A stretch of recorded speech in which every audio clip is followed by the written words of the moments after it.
Sanibonani, welcome back to enye video. Ngiyabonga kakhulu for coming. Thank you very much. Ungakhohlwa ukusubscribe, like video, share video as well. So now kule video ke asikhulumeni ngodaba luka Mac G. Siyazi ukuthi kwaba nodaba luka Mac G noMinnie Dlamini olwatrenda kakhulu emva kokuthi uMac G behleli lapha beno Sol Phenduka and ubhuti owayevakashile ubhuti engihleli ngikhohle igama lakhe, but anyways I might as well right on my screen. Guys, I've made so many videos and amagama abantu ayabaleka, amabhuti mashabela, okay, at least lisheshe lafika ke. So on that particular episode kwakhulunywa ngoMinnie Dlamini nokudata kwakhe uDr Brian Monaisa nokuthi nje ugirl usengathi sehlukene noDr Brian Monaisa, kungani engakwazi ukugcina amadoda osisi kulawo Mac G athi khona maybe her pussy smells. He said like that ukuthi mhlawumbe ngaphansi kwakhe kunjani njani, which was so very wrong bafowethu. Lokho nje ngeke nje sithini kwakuvele wrong, you know what I mean. Inkulumo yakhe yayingaqondanga kahle, especially ukukhuluma ngomuntu wesifazane, you know, like, oh, as a married man talking about another man's woman and they're talking about their private part. It was just so wrong for me.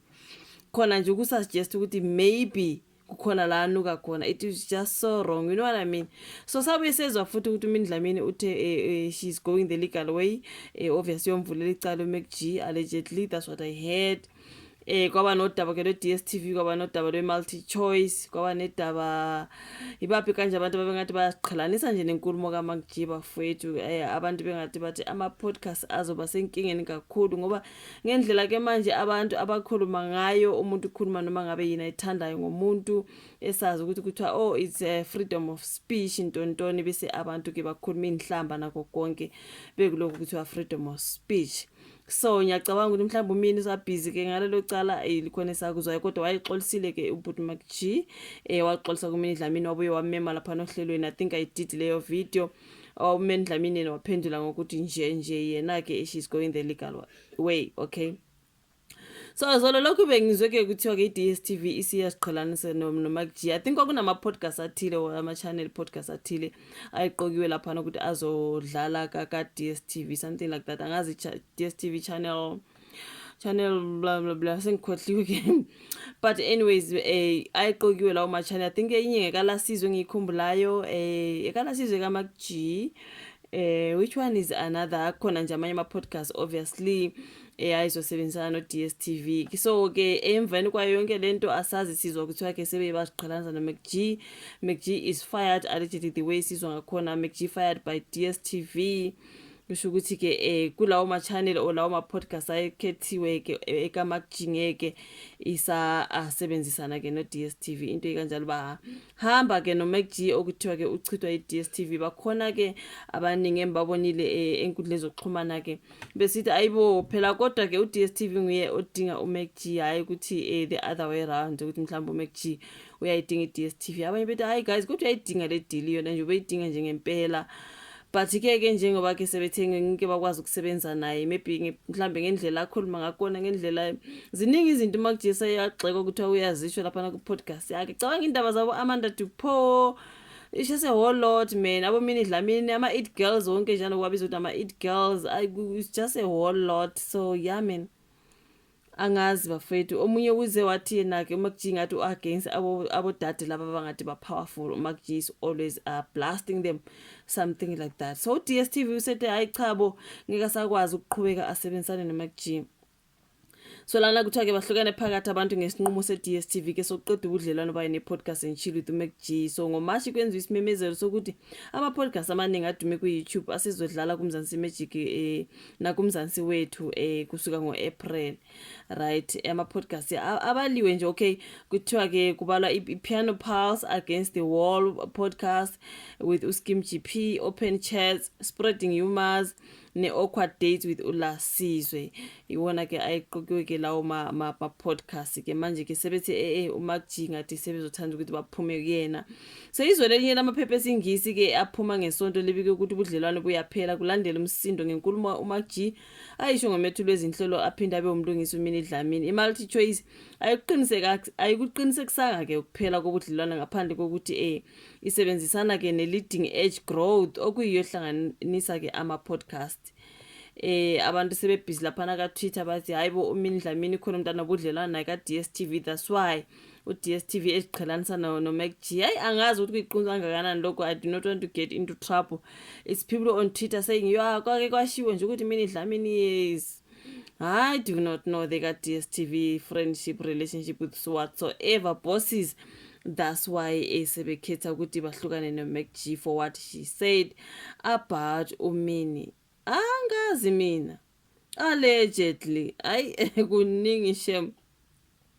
So isikhulu se-leading edge growth ulufunoma liyavusa sicashune sikuqinisekisa ke ukuphela kohle lemasontweni adlule kube kukhulu ukukhuluma kulandela isiqephu sohlelo lukaMacG ku-YouTube lapho ephawula khona ngokuhlukana kukaMinnie nobe isoka la kuDr Brian Munayisa uMacG wasesithi mhlambe kukhona okungahambi kahle ngoMinnie Dlamini like bese ngishilo wathi ke mhlambe le intombazane yake yanuka something like that so zakwabo bakhuza ibhati kodwa yena wathi kuyenzeka ikakhulukazi kulamantombazane amahle.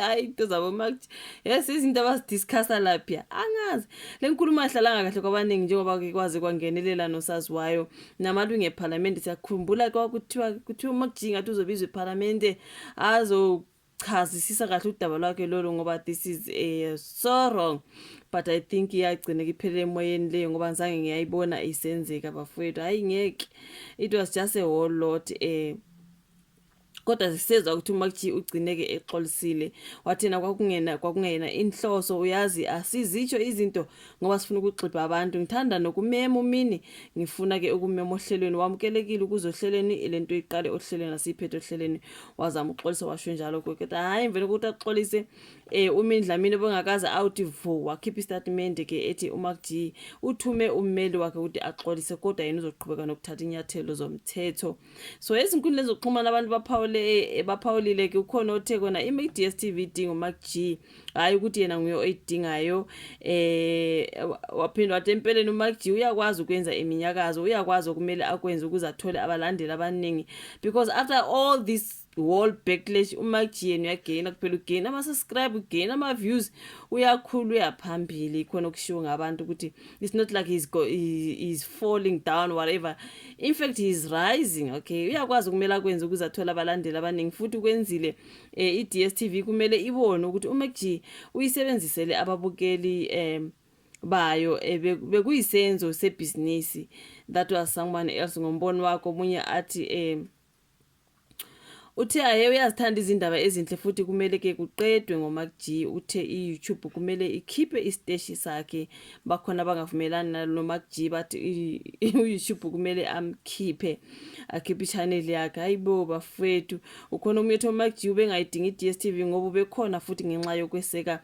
isiteshi esakhe useyinqamulile ke ikontileka yakhe neDSTV wanxonxa nabanye ukuthi abenze okufanayo ngibazwile abantu lapha bekhuluma bethi guys let us cancel our DSTV subscription after what they are doing to MacG kwaba ukukhohlisana lapha abantu bethi asihlukaneni no-DSTV sizibukeleleni i-podcast and chill it was just a whole lot so angazi bafethu sizwile ke kuthiwa ke DSTV has fired uMacG emva kokuthi wayekhethiwe ukuthi i-podcast yakhe izoba ngenye ama-podcast ke azodlala lapha na ku-DSTV kodwa ke sebethi hayi ngcono ke buti siyabonga angeke asisakudingi so it is just a whole lot imbono yabantu mningi kodwa iningi labantu baqhubeka bethi ke i-DSTV idinga uMacG ukudlula ke the way uMacG adinga khona iDSTV angazi ujivola ka comment section ulike ivideo subscribe ushare asihlangane kwezayo bye.